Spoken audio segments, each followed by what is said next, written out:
Começa agora mais um Paralelas Podcast e como vocês estão percebendo, hoje não é no estúdio. A gente está num lugar emblemático e eu particularmente estou muito emocionada, muito feliz de estar aqui. E eu acho que quem gosta de literatura, e mesmo quem não gosta de livros, mas que entende a importância de certas figuras e certas famílias para a história de um lugar, nesse caso para a história do Brasil e do Rio Grande do Sul, vai gostar também de saber onde a gente está. O Paralelas Podcast de hoje está sendo gravado na casa da família Veríssimo, em Porto Alegre. Mais precisamente no escritório que pertenceu a Érico Veríssimo. E mais do que isso, o dia da gravação. Hoje é dia 17 de dezembro de 2025. Sabe o que isso significa? Se estivesse vivo, Érico Veríssimo estaria fazendo 120 anos hoje. E a gente está aqui, a família abriu a porta para o Paralelas, a gente está aqui no escritório que pertenceu a esse grande escritor, que eu diria que é o maior escritor que esse estado já produziu. E a gente está aqui conversando com esses dois queridos, que são a Fernanda Veríssimo e o Pedro Veríssimo, filhos de Luiz Fernando Veríssimo, que eu acho também que é o maior cronista desse estado, que nos deixou esse ano, infelizmente, e netos do Érico. Assim, de coração, muito obrigado por vocês estarem me recebendo aqui, recebendo o programa Paralelas e as pessoas que estão nos vendo, nos ouvindo, porque é uma honra muito grande. Eu sou fã da família. Eu aprendi a ler lendo um Urso com Música na Barriga, lendo Luiz Fernando Veríssimo, e assim, me emociona, é muito, muito legal estar aqui mesmo, assim, obrigada, tá? E nessa data tão especial, que eu sei que para vocês também é importante. Muito obrigado mesmo. Tu é muito bem-vinda, Juliana. Um prazer te receber. Portas abertas, né? Eu acho que é uma característica dessa casa também, né? A gente gosta de receber as pessoas, gosta de mostrar esse... É verdade. Ao longo dos anos sempre foi uma casa, de uma certa forma, muito engraçada, porque recebia não só os amigos, né, dos meus avós, dos nossos avós e dos pais, mas também, às vezes, pessoas que batiam na porta, fãs, leitores, e que acabavam entrando, né? Principalmente se a mãe estava em casa, sempre oferecia um casamento. As pessoas batiam na porta, vocês abriam e as pessoas entravam, é isso? Sim, é muito legal, até hoje acontece, né? Gente que volta em outro dia, parou um casal que era de São Paulo, né? A gente estava aqui, vieram conhecer Porto Alegre, tinham que conhecer a casa do Veríssimo. Não me lembro qual dos Veríssimos que eles estavam mais entusiasmados, mas tinha que conhecer a casa. Daí bateram na porta aqui, né? Queriam só, sei lá, dar um oi e tal. Acabaram entrando, tiraram foto aqui dentro e tal, super emocionados. Então pra gente é muito emocionante também ver a reação das pessoas. Vocês não cansam um pouco, assim, esse assédio, essa procura? Não é um pouco cansativo também? Não, acho que não, porque... É tão movimentada sempre, sempre. Acho que a gente está acostumado com o movimento. E também as visitas são tão afetuosas sempre, né? Sempre é uma coisa assim... Enfim, não tem lado negativo, na verdade, né? A não ser se alguém bate na porta muito cedo. Mas já aconteceu? Não, acho que não. Acho que a pessoa olha o relógio antes. Não. Tá, e deixa eu perguntar pra vocês. Tá? A gente, 2025, né? Esse ano que eu imagino que pra vocês foi uma gangorra emocional, né? É um ano de celebração, porque temos uma efeméride, os 120 anos de nascimento do Érico, né? Que, sem dúvida, é o maior escritor da história do Rio Grande do Sul. E também a gente teve a perda do Luiz Fernando Veríssimo, pai de vocês, né? Que é o maior cronista do Rio Grande do Sul. Quer dizer, foram emoções para os dois lados, assim. Como é que vocês estão? Também, né? Eu acho que até essa gangorra mesmo foi, de uma certa forma, foi bom, porque quando o pai morreu, que foi no final de agosto, né? Dia 30 de agosto, a gente estava realmente começando, de uma certa forma, esse segundo semestre, que foi o semestre de maiores comemorações, né? De viagens, de, enfim, celebrações pelo interior do estado também. Então, eu de uma certa forma, acho que até... Esse segundo semestre são duas efemérides do Érico, né? 120 de nascimento e foram 50 anos de morte também, outra data redonda, né? E as duas no segundo semestre. Então estava meio que se encaminhando para um movimento maior, assim, né? Quando o pai faleceu. E aí veio tudo junto, embolou tudo. Embolou, mas de uma certa forma nos manteve ocupados, né? Ocupados e também bem amparados, eu acho que, né? Com essas comemorações todas do Érico e tal, as pessoas também aproveitaram para muito...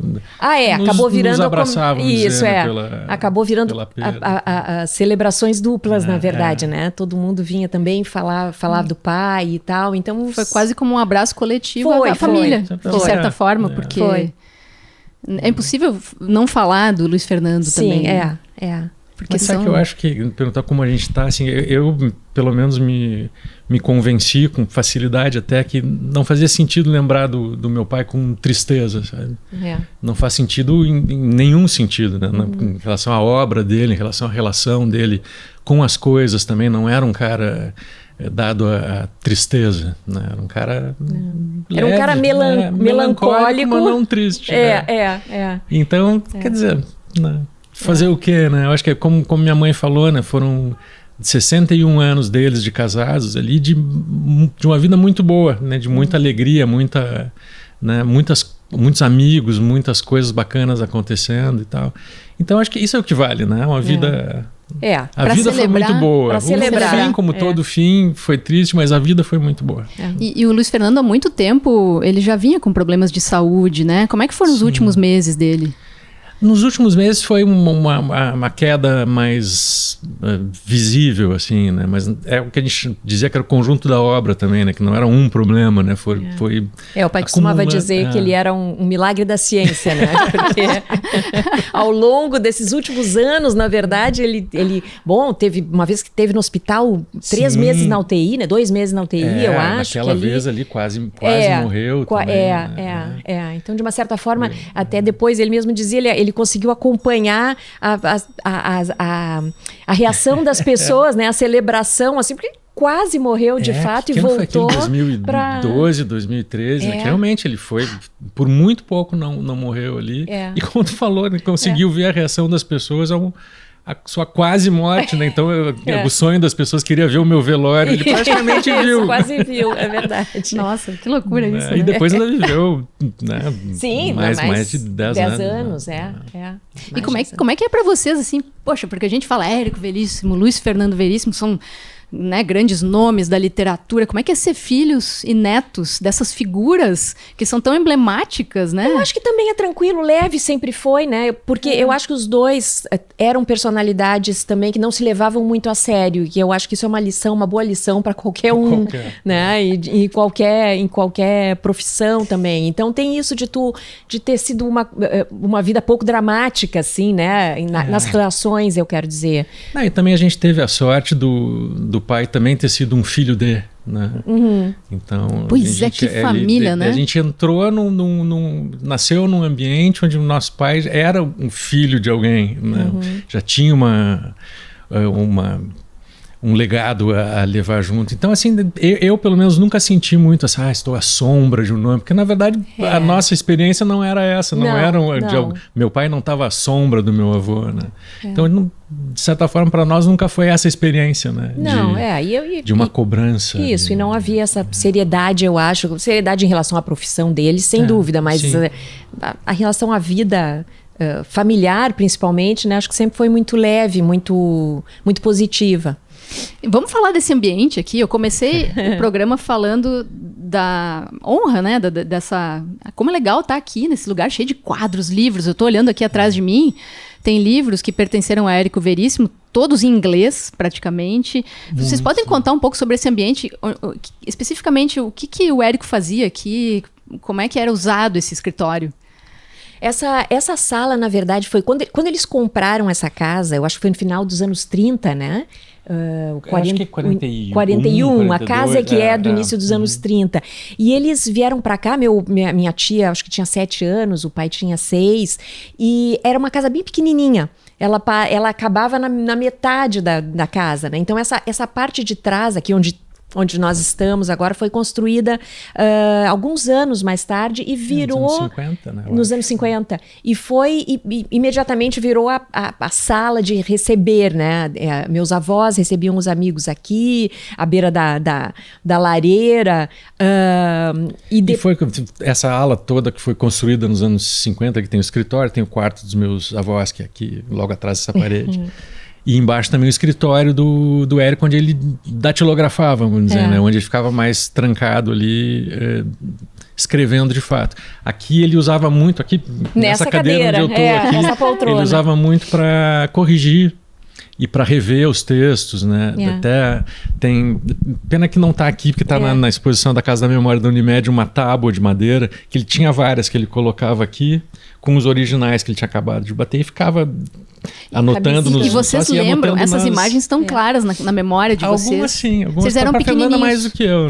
Mas eu tinha quase 10 anos quando o vô morreu. E a gente sempre morando na mesma casa, né? Então eu tenho algumas lembranças bem claras dele, mas às vezes as memórias se misturam também com a memória dos amigos, a memória da minha avó, porque a avó Mafalda ainda viveu quase 30 anos depois da morte do vô, né? Então as memórias dela, na verdade, se misturam com as memórias da gente, memórias do pai, da mãe também, eu tenho né? essa mesma sensação de não saber muito bem onde acabam as minhas lembranças, que eu tinha 5 anos só quando ele faleceu. Quando acabam as minhas lembranças e começam as lembranças da casa. As coisas que tu ouve contar, né? Exato, dos amigos, que os amigos também continuavam vindo aqui. Né? Então, são muitas memórias que ficaram, né, e vinha muita gente famosa aqui nessa casa também, né? Escritores conhecidos, Clarice Lispector. Quem é que andava por aqui? Muitos escritores, muitos atores também, né? É engraçado a quantidade de amigos atores. Vocês lembram de alguns nomes, assim? Ah, sim, a Tônia Carreiro, Paulo Otran, acho que eram dois grandes amigos da Mafalda. Estavam sempre por aqui. E eu acho que era de um tempo também em que os grupos de teatro e os atores faziam turnês longas, né? Então eles vinham para Porto Alegre e passavam um mês em cartaz, pelo menos. Então acabava virando uma coisa de rotina. Antes do teatro davam uma passadinha aqui para tomar um whisky com a minha avó. Ou então, no tempo do vô, muitas vezes fizeram shows aqui. Sério? Eu me lembro do Vinícius de Moraes, Vinícius e Toquinho fizeram um show. Não, aqui. Não acredito. Tinha um copo de uísque do Hotel Everest com o logo do Hotel Everest que circulava muito aqui, até há pouco tempo estava aqui. Né? E ninguém sabia muito bem de onde, até que se deram conta, não, isso aqui foi quando o Vinícius veio pra cá e trouxe o copo de uísque junto. Isso. Caramba, que porque aquela altura eu acho que o vô não ia mais. Por alguma razão, eu acho que eles não estavam mais indo aos espetáculos, né? E daí os espetáculos vinham aqui. Então eu me lembro desse show. A Clara Nunes cantou aqui. Eu acho que era Clara Nunes e Gracindo Júnior. Eu não sei se eu estou inventando, mas tinha uma Brasileiro Profissão Esperança, eu acho que era o nome do pai. Isso agora. Nossa senhora, que memória, hein, Fernanda? Não, agora surgiu do nada, assim. Eles fizeram o show aqui. E vocês cresceram nesse caldo cultural com esses homens e mulheres tão inteligentes, interessantes. Isso tocou fundo na formação, né? Porque eu não falei antes na abertura, mas a Fernanda é jornalista, tradutora. O Pedro é um cantor talentosíssimo, compositor também. A formação de vocês tá aí, né? É isso, com essa gente toda aí, né? Sem dúvida, porque eu acho também muito da minha escolha, por exemplo, de viver de arte, é porque viver de arte era uma possibilidade muito palpável, né? Porque as pessoas que frequentavam aqui, inclusive os moradores, viviam disso, inclusive. Né? Então, tu crescer num ambiente onde tu sabe que tu pode ser artista, isso é uma profissão, né? Isso é uma carreira respeitável, vamos dizer, isso, sem dúvida facilitou uma escolha, para mim, pelo menos. E deixa eu perguntar, assim, a Fernanda deu muitas palestras sobre isso, sobre exatamente esse assunto esse ano. Como é que era o vô Érico? Ele era um vô como qualquer outro? Ele contava histórias? Tinha alguma coisa diferente nele?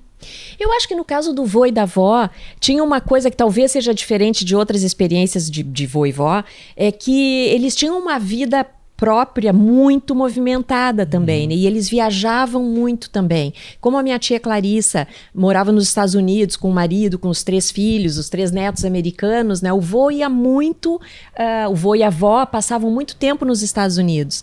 Então, tinha isso, né? A casa, eles quando estavam em Porto Alegre, eles moravam aqui com a gente, era uma relação muito próxima, fisicamente, né? Próxima, mas também passavam temporadas fora, né? Então, eram pessoas muito independentes, avós muito independentes. Então eu acho que isso é um pouquinho diferente. Mas sim, eu tenho uma lembrança muito afetuosa do vô. Da avó, uma lembrança ainda mais presente, claro, né? Porque, enfim. Mas o Érico contava historinha? Ele pegava aqueles livros infantis dele e contava para vocês? Ele tinha algumas... Ele gostava de fazer mágica, né? Ele gostava de... Sim. Eu me lembro até hoje de um truque do copo, que não dá para fazer aqui, mas ele tinha um truque que ele fazia com um guardanapo e um copo, que era Eu levei um tempão para descobrir o que acontecia ali. Então, sim, eram avós muito, muito afetuosos, mas avós diferentes também nisso, de que tinham a sua própria vida, eram muito independentes, recebiam muito em casa também, né? Sim, então... Eu era famoso por ser uma criança antipática, né? Eu não dava muita bola para ninguém ali. Né? Então, minha mãe conta que que o meu avô ficava sempre puxando assunto comigo, eu não queria muito. Mas se aparecesse um fotógrafo, eu pulava no colo dele imediatamente. Sempre exibido. Sinal de que alguma ligação com a câmera eu ia ter.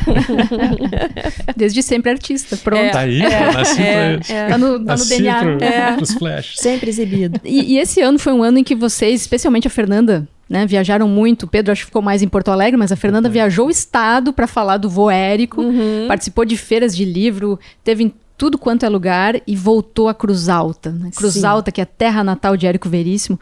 Eu conversei com a prefeita Paula e ela me disse assim, olha, por algum motivo, em algum momento da história, a relação meio que se perdeu, né? Até por causa a família mora em Porto Alegre, distância mesmo. E ela disse, eu queria muito resgatar isso porque para Cruz Alta era muito importante e tal. E eu procurei a Fernanda, convidei e ela veio. E eles têm um orgulho imenso de vocês e eu queria saber como é que foi essa incursão pelo interior do estado, esse retorno à Cruz Alta, foi especial, foi diferente? Foi especial. Em relação à Cruz Alta, foi incrível, na verdade. Eles fizeram um trabalho bárbaro para celebrar o vô durante o ano todo. Tudo teve o Érico como tema, né? O Pedro teve na coxilha nativista, que o vô era o tema, era tema. A Feira do Livro, vários outros eventos ao longo do ano. Hoje, no dia 17, está acontecendo uma enorme celebração na praça central da cidade e a Casa Museu está sendo reformada. Isso é importantíssimo porque é uma casa que é uma graça lá, que é muito visitada, mas que estava precisando de uma reforma já há algum tempo. E eles conseguiram, está em reforma agora, não sei quanto tempo vai levar. Estão fazendo um trabalho todo de paisagismo também ao redor da casa. Não, a cidade de Cruz Alta realmente fez um trabalho incrível. E o resto, os meus outros... minhas outras andanças pelo estado foram fantásticas também, na verdade. Em geral, eu fui pelo Sesc, porque o Sesc encampou essa ideia, né? Porque o que nós fizemos, na verdade, no início do ano passado... Contar, né? Como começou, né?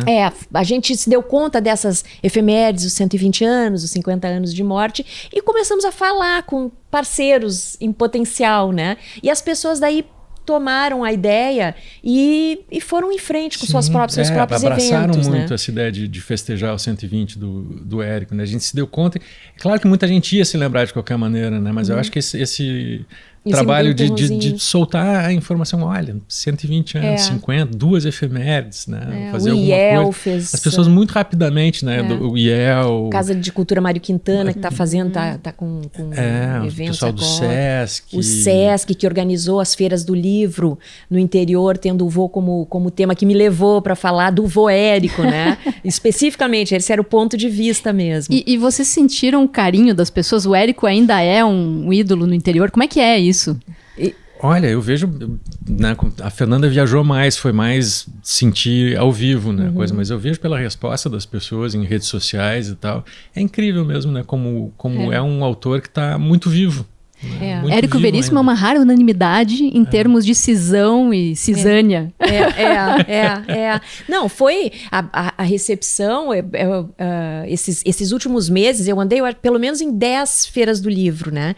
Que cidades? Cruz Alta? Eu fui Cruz Alta, Alegrete? Erechim, Carazinho, Alegrete, Uruguaiana, Viamão, Taquara, meu Deus, Santa eu não quero Maria. Passo Fundo, Santa Maria eu acabei não indo, foi quando o pai faleceu, daí a gente não... Quer dizer, tu foi para todos os cantos mesmo do estado, para todas as regiões? Todos os cantos e foi Santa Cruz também. Verdade. Santa Cruz é a tua cidade. É a minha cidade, terra. O pessoal adorou lá, foi um sucesso. Isso. Não, foi incrível mesmo, foi incrível a recepção, clubes de leitura das cidades que foram conversar comigo, leitores antigos e jovens leitores leitores. E qual foi a pergunta mais maluca que apareceu? Porque deve vir umas perguntas bem diferentes pra ti, né? Eu acho que muito era isso. Como o que eu me dispus a fazer realmente foi ter essa conversa pessoal, né? Sobre as minhas lembranças do vô e tudo. Eu acho que era muito nessa... Perguntavam muito sobre como ele era como avô, as lembranças que eu tinha dele em casa e tal. Então foi muito, muito carinhoso sempre, né? As conversas. É uma coisa que a gente pensou também, né? Que se um autor não é trabalhado, lembrado e tal, ele vai aos pouquinhos diminuindo, né? E uma preocupação que a gente tinha quando começou, não, vamos lembrar as pessoas da efeméride, era essa, né? De trabalhar a lembrança da obra, a lembrança da pessoa e tal, para o autor seguir. E a nossa surpresa não foi, mas foi muito gratificante ver que seguia, né, vivo, tão ativo na cabeça Agora das tem pessoas. Um papel importante nas novas gerações, né? Porque tem talvez umas crianças ou adolescentes que não conheçam a obra ainda muito, né? Sim. Não sei. Sim, sem dúvida. E esse papel de vocês de levar esse legado à frente pode ter um impacto bem importante num público novo, né? Nossa maior preocupação é essa, né? Inclusive a gente está tendo, uma das coisas que a gente preparou, que começa agora esse ano, é um plano bianual do acervo, né? Depois a gente fala um pouquinho do acervo, como ele surgiu e tal. E a grande preocupação desse plano, que a gente vai estar procurando parceiros agora e tal, além dos que já apareceram, mais outros, é essa parte educacional, é levar o Érico até escolas públicas. São planos de leitura, né? Planos de leitura, não necessariamente ensino, só do Érico, né? Mas... sim, de valorização da literatura, né? Da leitura de um modo geral, né? Muito legal. A gente já volta a falar do acervo, que eu acho que é importante, mas me surgiu uma dúvida agora, assim. O vô Érico e o pai Luiz Fernando eram muito diferentes? Eles eram, mas eram dois... discretos, eu acho, né? Assim, eram duas pessoas reservadas, mas reservadas de maneira diferente, eu acho. O meu avô, acho que talvez um pouco mais social que o pai, né? Pois é, o Luiz Fernando... mais social que o pai.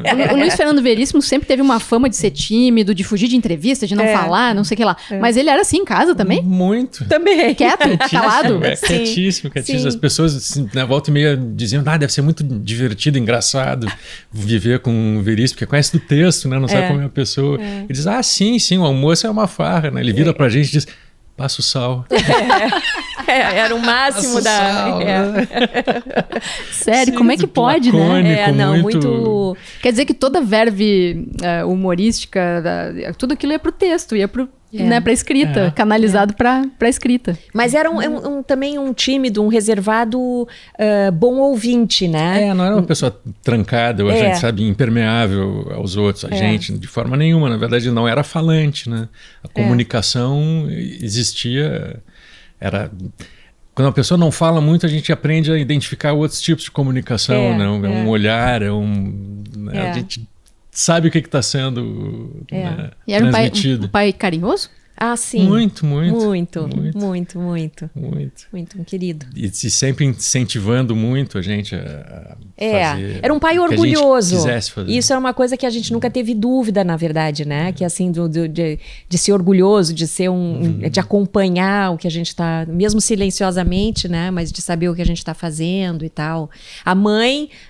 Nossa mãe eu acho que era mais o dia a dia, né? Mas o pai, assim, nunca houve dúvidas, né? Dessa E querendo ou não, vocês meio que seguiram os passos, né? Porque tu virou jornalista e tu foi cantar e numa família musical, o Luiz Fernando tocando sax.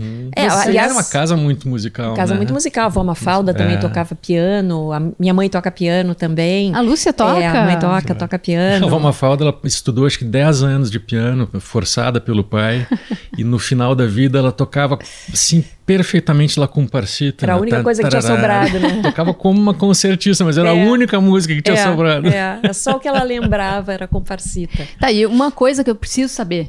Essa família toda de colorados ou tem algum gremista perdido nos Veríssimo? Não falamos nesse assunto, porque tem esse caso do vô, né? O vô era gremista? Não.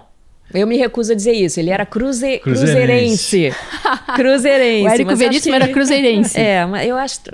Ok. Eu acho que no fundo ele era gremista. Mas ele não gostava de futebol. Então, né? Eu acho que passou do Cruzeiro oficialmente pro Grêmio. Cruzeiro. Por causa da cor, provavelmente, né? Eu acho que azul. O Cruzeiro era azul. O Cruzeiro de Porto Alegre, então, né? O único dissidente foi Érico Veríssimo. Toda a família, de resto, é colorada. Sim, totalmente, mas como eu te disse, não falando... Sim, toda a família tinha colorada. Alguma coisa de rebeldia do pai? Mas acho que não era muito ligado. É porque eu acho que o vô não gostava de futebol. Daí o pai se encantou com o Inter e virou colorado, e daí nós todos... Tá, e tem um texto emblemático do Luiz Fernando Veríssimo, que é aquele Não Me Acordem, que ele escreveu no Mundial de 2006, quando o Inter foi campeão. Esse hoje, texto... Né? Não é hoje, inclusive? Não. Olha só, será que é? Me mandaram coisa do Gabiru hoje, então eu acho que era hoje. Bom, aí tu me pegou, Pedro, porque eu não sei. Mas... É hoje. Hoje. O Lucas da produção aqui tá dizendo que é hoje. Tu vê que coincidência. Quantos dias históricos, meu Deus. Tá, mas eu queria voltar ao texto. Luiz Fernando Veríssimo escreveu um texto, Não Me Acordem, quando o Inter foi campeão mundial, em 2006. Esse texto encantou os colorados e até hoje tem gente que tem ele moldurado em casa, na parede da sala. Vocês acompanharam a feitura desse texto? Vocês estavam juntos? Como é que foi esse momento? Olha, eu acho que na final, o Pedro confessa, tu estava dormindo. Tu não... Eu tava no meu apartamento, que era ali no Moinhos, e eu me lembro que demorei para chegar em casa, porque tava a maior festa na porque eu vi a final com o pai. Mas eu vi... Tu viu com ele? E aí? Mas não, me conta, como é que foi? Foi inacreditável, né? Que mais? Eu me lembro de olhar para ele quando entrou o Gabiru em campo e dizer, bom, pronto, agora... Acabou. Sabe, acabou. Mas... Como eu estava errada, e durante alguns anos a gente tinha um recorte, que era o Gabiru comemorando correndo o gol, na capa da Zero Hora, que a gente recortou e usava como estrela na árvore de Natal. Assim. E o bom é que ficava do lado do ar-condicionado, então cada vez batia o vento, o Gabiru... Ai, meu Deus. Ele estava sempre festejando. E o texto esse, ele escreveu logo depois, ou foi no dia seguinte? Eu acho como é que foi no mesmo dia... Eu tô tentando me lembrar porque eu imagino que a Zero Hora tenha pedido uma reação assim imediata. Pode ser. Né, para publicar em seguida. Então eu acho que foi de manhã o jogo aqui para nós, né? E eu imagino que logo em seguida ele tenha escrito e mandado, porque eu acho que é um texto curto também, né? É um texto curto, Eu acho que foi um texto de reação imediata que a Zero Hora deve ter pedido para ele. E parece ter sido escrito no calor da coisa, porque ele tem uma energia naquele texto ali. Deve ter sido logo em seguida. Isso também, eu acho que era uma época ainda onde o pai escrevia diariamente, né?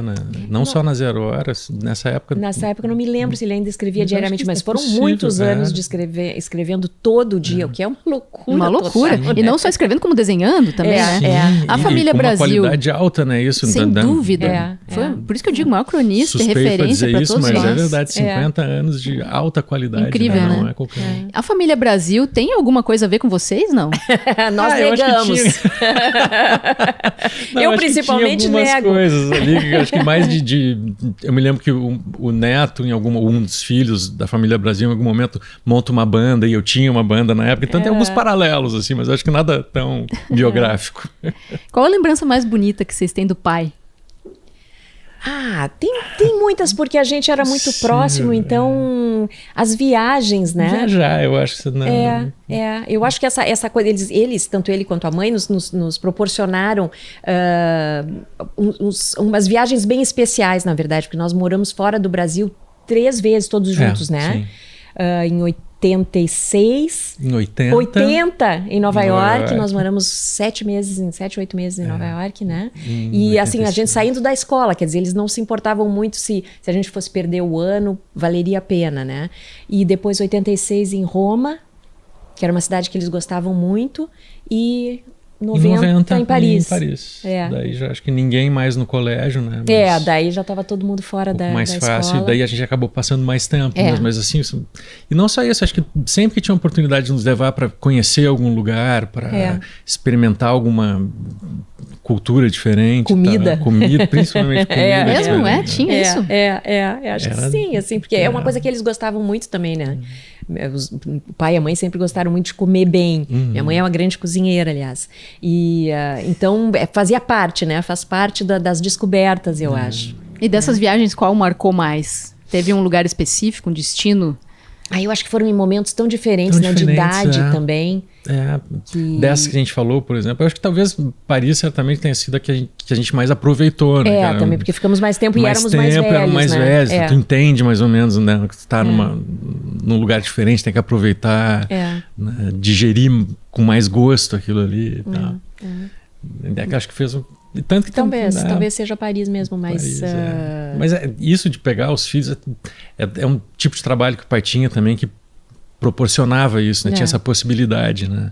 A gente acabou acompanhando, a gente ia para o lugar e siga trabalhando, né? A gente acompanhou também uns desenvolvimentos tecnológicos grandes, Como né? assim? Porque em 1980 ele escrevia diariamente para os jornais aqui, não só Zero Hora, mas Jornal do Brasil, eu né? acho. Não me lembro quando ele... por aí. E mandava pela Varig, vinha de avião. Caramba, o texto. Malote. Então, tinha malote. Então ele tinha aqui no escritório da Varig. E escrevia máquina. Máquina. Escrevia ali. Em 86, eu já não me lembro se tinha alguma mudança ou se ainda era assim, avião, mas eu acho que já estava começando o fax. Eu acho que mandava por fax as colunas. Mas eu acho que era um fax, ainda tinha aqui no correio para mandar um fax. E daí, mais adiante, imagina. Pessoal, a galera aí da geração Z que está nos vendo não está entendendo nada. Não mas sabe nem o que é fax. A tecnologia era bem mais complicada. Demorava mais. E se a gente for falar de livros ou textos preferidos, vocês já devem ter ouvido essa pergunta 1 bilhão de vezes, especialmente esse ano, né? Querem falar quais são os livros preferidos de vocês, tanto do Érico quanto do Luiz Fernando? Eu não sei. Tem algum assim que toca especialmente? Que é um livro do pai que me marcou especialmente, que é O Jardim do Diabo, que é o primeiro romance que ele escreveu, porque ele ainda estava escrevendo, não me lembro que ano é isso, mas ele ainda usava a máquina de escrever. Ainda não tinha feito a transição para computador. Então eu tenho a lembrança de, à medida que ele ia escrevendo o texto, eu estava lendo. Eu sabia que... mesmo? Não sabia disso. Muito. Porque ele ia escrevendo, eu sabia que ele estava fazendo pegava a folha, um romance e ele deixava... E ele deixava tu ler? Sim, ele deixava meio exposto. Não sei nem se ele sabia muito bem que eu estava acompanhando o desenvolvimento. Assim, rapaz, isso aqui ficou muito mal, ficou ruim. Não, nem falava nada. Isso de ler o que ele estava sendo escrito em tempo real ali, na verdade, é uma experiência que para mim... Marcou muito, mesmo porque é um tipo de coisa que hoje em dia não tem, né? A gente fala muito de originais do Érico e tal, que eram todos escritos à máquina, corrigidos à mão. Tem muitos originais onde a gente consegue acompanhar o processo criativo do autor ali, né? Com anotações e tal. Copia e cola também, né? Porque às vezes corta e gruda, mas dá para acompanhar todo o processo ali, né? Que hoje em dia não se acompanha mais, porque a pessoa vai corrigindo no computador mesmo, na tela. Verdade, já não tem mais esse perde, processo, né? que palavra escolheu e decidiu mudar para essa, por quê? Né? Então, para mim, ainda foi um momento ali de acompanhar um tipo de processo de escrita que acabou logo em seguida, né? Com o advento do computador. Então, meu voto do Luiz Fernando, o Jardim do Diabo, por causa dessa circunstância. E a Fernanda? Do pai tem alguns textos... E algumas ilustrações também, porque as pessoas não sabem... Bom, sabem, né? Conhecem as cobras ou a família Brasil, mas o pai era um artista gráfico também, né? Ele, inclusive, fez aula de pintura e de desenho, foi aluno né? do Glênio Bianchetti. Foi aluno do Glênio Bianchetti, isso, ele tem uma capa do retrato do 2º volume do Tempo e o Vento, que é dele. Porque eu acho que era uma época que o vô e a avó tinham medo que a vocação dele era para vagabundo mesmo. Então, eu acho que botaram ele para trabalhar no departamento de arte da Editora Globo. E ele acabou fazendo a capa do retrato, que é o 2º volume, de uma das edições do retrato, né? E então ele era um bom ilustrador. E principalmente as ilustrações... não necessariamente cartoon, mas um pouco as coisas um pouco mais surreais, assim, né? E os desenhos, ele desenhava muito rostos, né? Muito. Vocês herdaram essa... Sim, tá tudo não, lá. Herdaram o talento? O talento para desenho? Eu desenho, eu gosto de desenhar. Eu desenho bastante até. E os desenhos estão guardados, então tá tudo aí. Estão guardados. E é incrível, a gente... começou também nesses últimos tempos a dar uma olhada no acervo do pai, né, do Luiz Fernando, que ele está todo acondicionado na Unicinos ali, né? Mas ele ainda precisa ser catalogado e tal, ele está muito bem cuidado ali, mas ainda precisa, então a gente também está tomando as rédeas disso um pouquinho. E nessas visitas ao acervo ali, começa a separar as coisas de ilustração e é muita coisa boa. Tem várias coisas gráficas, tem umas pérolas ali, tem umas coisas ótimas. Então, para ti, o grande lance do teu pai são as ilustrações. Porque talvez por serem menos conhecidas, assim, mas é realmente um talento que ele tinha. E para quem, vamos lá, alguém que não conheça tanto, ou que só lê O Tempo e o Vento e tal, o que lê de Érico Veríssimo? O que vocês recomendam? Querem recomendar alguma coisa? Eu acho O Tempo e o Vento uma boa maneira de entrar Maravilhoso, né? O Continente, especialmente. O Continente te pega, né? Um livro de ação também, né? Não toda a parte humana, é claro, mas é um livro também que ele tem movimento, né? Muita gente, aliás, só leu O Continente, né? Eu sempre recomendo. Mas é uma boa porta de entrada. Eu recomendo, respira fundo e vai em frente, porque vale a pena, né? O livro meio que se explica, né? Ele agora, vai se tudo der certo, mesmo. Teremos um filme agora, continuando, né? Dando continuidade. O filme O Tempo e o Vento, do Jaime Monjardim, que foi sobre o continente, agora ele está querendo fazer uma continuação. Parece que sim. Ainda não sabemos, mas eu espero torcendo, que sim. Estamos torcendo. Vocês gostam de ver essas adaptações? Vocês interferem? Como é que é? Não. Até o pai sempre disse que trabalhar, no caso dele, trabalhar em televisão, né? Em equipe de televisão, é ótimo para conter a vaidade. Porque não se pode ter vaidade, na verdade, né? Porque é um trabalho em conjunto. A adaptação é mais ou menos a mesma coisa. É o trabalho de uma outra pessoa, né? Realmente é baseado, mas a pessoa não pode... É uma adaptação, né? Não tem como... interferir. Mas eu acho que como todo mundo aqui gosta muito de audiovisual, né? De cinema, de teatro, de tudo, sempre é interessante ver o caminho que um diretor ou ator ou roteirista né? Toma na adaptação de uma obra, né? Porque, por exemplo, O Tempo e o Vento, né? É uma obra muito maior do que 2 horas e pouco de cinema, né? Então são escolhas que têm que ser feitas. Eu acho muito interessante ver E tem agora 2 adaptações, porque o Incidente em Antares foi adaptado para quadrinhos, está muito bem feito, muito legal. E está saindo agora, já saiu, né? Agora. E o Eloar Guazelli está trabalhando no O Tempo e o Vento. Que também está lindo o trabalho. Tá lindo. E tem o Tarcísio Filho. Sim. Com a voz, né? Isso, os áudios, audiobook. Falando o livro, né? Interpretando, enfim, lendo o livro. Que eu acho com uma também... ligação muito bacana também, né? Filho de um Capitão Rodrigo. Quem é o melhor Capitão Rodrigo? O Thiago Lacerda ou o Tarcísio Meira? Agora eu deixei vocês numa saia justa. Esse é um assunto que nem o Você Gremista, a gente não... Sem comentários. Sem comentários. Amamos os dois. Os dois são maravilhosos, né? E acho que os dois, no tempo de cada um, fizeram trabalhos incríveis, né? Sem dúvida. Maravilhosos. Acho que não dá para comparar também, são trabalhos muito diferentes, né? Mas vocês queriam falar do acervo, né? Sim, que vocês queriam contar? Digam aí. Na verdade... vamos contar como o acervo começou, né? Ele começou nos anos 80. O acervo que a gente fala, na verdade, é uma associação, né? A Associação Acervo Literário Érico Veríssimo. A LEV, né? Que a gente chama, que é a Associação Acervo Literário Érico Veríssimo. E ela começou na organização, né, do lá acervo. Nos anos 90, final dos anos 80, eu acho, para catalogar, para... Com a Maria da Glória Bordini, o pessoal na Regina época Zilberman, Márcia de da URGS, onde é que era... E esse trabalho continua...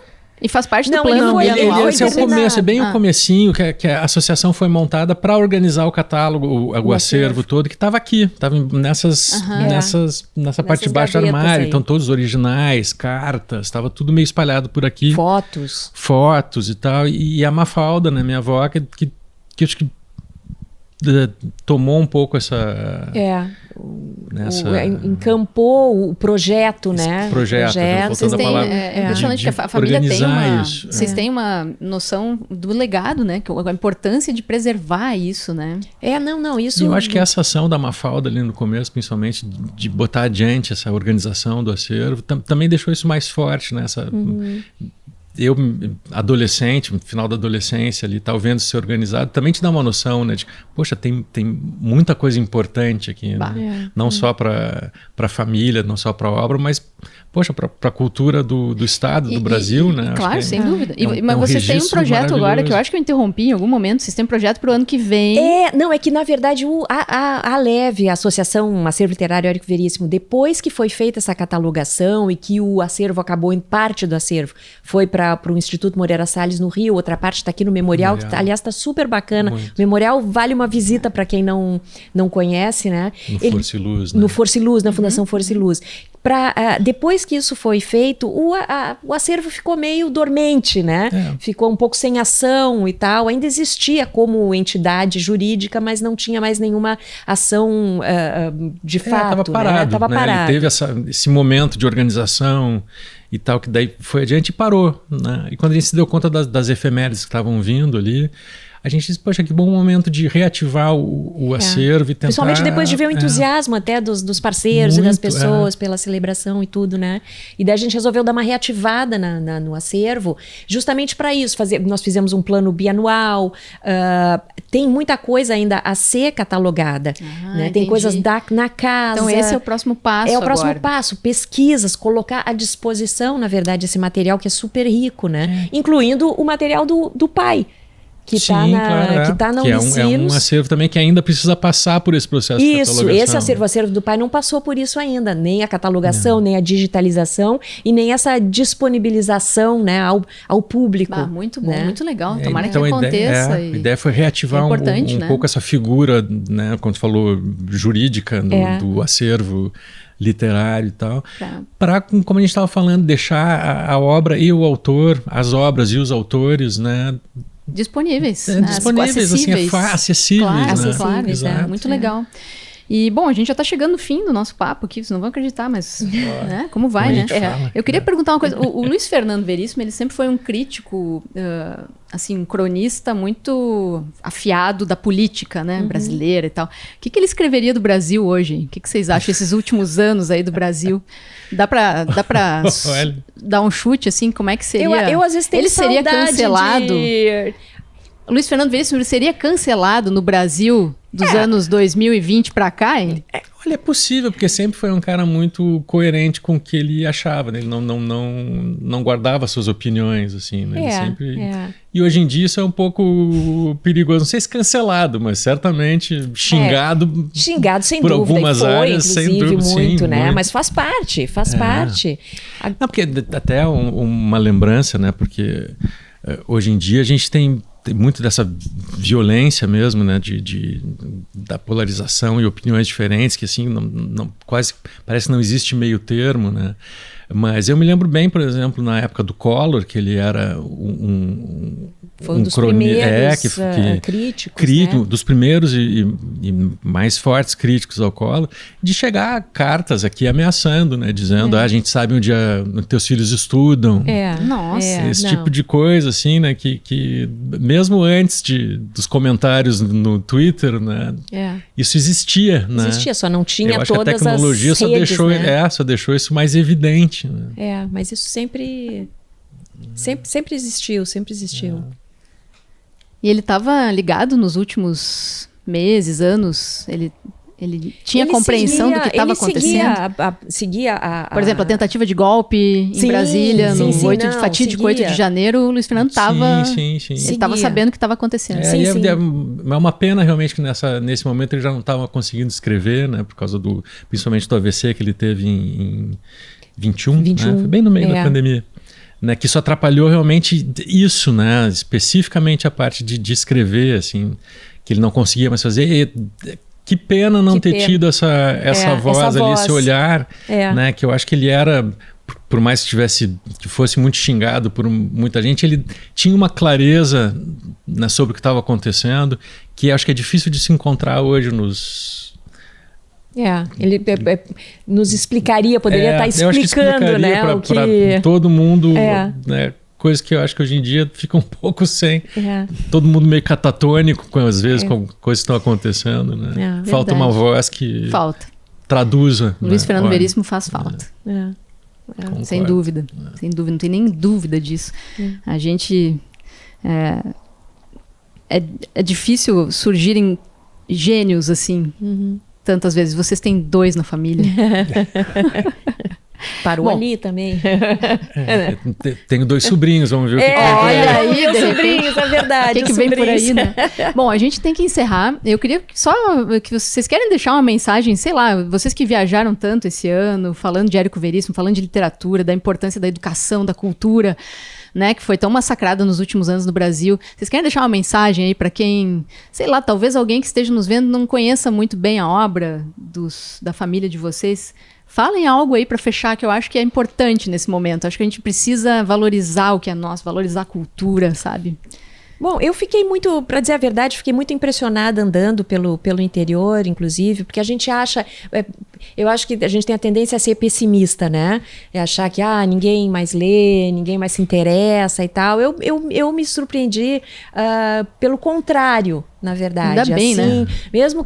Mesmo em pequenas quantidades, ou muitas vezes em pequenos grupos de pessoas, mas há um interesse real ainda em literatura. Bom, sem dúvida nenhuma, né? Só ver o número de novos escritores, escritoras em especial, né? Surgindo e sendo lidas e sendo debatidas, e enfim, e controvérsias, inclusive. Eu acho que tudo isso faz parte, né? Eu acho que para mim, eu me surpreendi positivamente. Meio que entrei nas viagens achando, ninguém vai conhecer, não sabe, não vou ter conversas tão interessantes, mas tive sim, e conheci novos leitores, muitos leitores que não tinham nem nascido quando o meu avô morreu, e que eram leitores, talvez novos leitores, né, descobrindo o Érico. Então eu voltei mais otimista dessa minha turnê. Que bom ouvir isso. Né? Quer falar, Pedro? Não, concordo, voto com a relatora. Vamos assinar embaixo eu e tu, então. Gente, muito obrigado. Olha, muito obrigado por receber a gente aqui, a nossa equipe, abrir a casa de vocês. É realmente, para mim, uma honra estar aqui, certo? É um prazer, Juliana. Contem sempre comigo na minha coluna. Pena que foi tão rápido. Passou rápido. Olha, passou rápido. E vamos seguir falando, né, esse ano agora, vamos ver o que vem de novidades por aí. Esse ano agora tem os 90 anos do Luiz Fernando, né? Ele faria 90 anos em setembro Pedro, do ano que vem. Capaz, não me lembrei disso, é verdade. Então temos outra efeméride pela frente. Vamos ver. O que vocês vão inventar? Vamos ter que inventar alguma coisa, né? Vamos ter que inventar. Vamos catalogar e digitalizar esse acervo, né? Olha aí. E vem livros novos também, né? Novos, enfim, algumas inéditas, sim, né? Esse ano, a Objetiva, que é a editora do pai, tá com belos planos, assim, as cobras, muita gente nos pede, né? Quando é que vai sair uma nova antologia das cobras? Que tem milhares, né? Antologia de poemas, e tem muita coisa que não foi publicada, inédita, assim, para sair? Tem porque nesse século, vamos dizer, de 2000 para cá, não foram tantos títulos assim que saíram do Luiz Fernando, né? E eles sempre eram, quase todos eram apanhados de crônicas publicadas no jornal, revista, etc. Apanhado de coisas publicadas em veículos de jornal, de mídia, assim. Então eram realmente seleções daquilo ali. E tem pelo menos 20 anos ali de crônicas também quase diárias e tal, que algumas foram publicadas em livro, mas tem algumas que não foram, então são semi-inéditas, porque então tá saíram aí, em jornal, mas nunca chegaram em livro. Dos anos, né, que não foram publicadas. Tá aí, 90 anos muito, porque ele escreveu até o momento de... até o meio da pandemia ele estava escrevendo. Teremos novidades pela frente aí, né? Então, provavelmente um livro de semi-inéditas. Legal, muito obrigado mais uma vez, tá? Obrigada, Juliana. E a gente se fala. Beijo pra vocês.